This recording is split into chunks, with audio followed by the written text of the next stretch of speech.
আশিক, আজান দিয়ে দিছে, আমি মসজিদে যাই। তুই এক কাজ কর, মালগুলো ভালো করে গুছাইয়া দোকান বন্ধ করে নামাজ পড়তে আয় মসজিদে। ভাই আমি তো নামাজ পড়তে যাইতে পারবো না, আপনি যান। কি বলিস? নামাজ পড়তে যাবি না মানে? আজকে হইলো শুক্রবার, জুম্মার দিন, আর তুই নামাজ পড়তে যাবি না কেন? ভাই একটা কাস্টমার আসবো মাল নিতে, নামাজ পড়তে যদি যাই দোকান আটকাইয়া, তাইলে তো আর মালটা বেচতে পারবো না। আপনি এক কাজ করেন, আপনি যে নামাজ পড়েন, আমি আজকে যাবো না।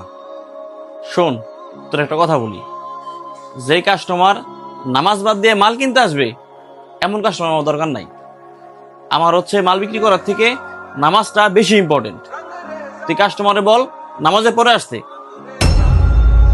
ভাই নামাজের পর যদি কাস্টমাররা আসতে বলি, তাইলে তো কাস্টমার অন্য দোকান থেকে মাল নিয়ে যাবো, তাইলে তো আর আমাকে মাল বেচা হইব না। মাল বিক্রি হোক আর না হোক, এইটা নিয়ে তোরা ভাবতে হইব না। যে কাস্টমার নামাজের সময় ঢুকে দিতে পারবে না এমন কাস্টমার আমাদের দোকানে দরকার নাই। তুই মালগুলো গুছাইয়া দোকানটা বন্ধ করে নামাজ পড়তে আয়, আমি গেলাম।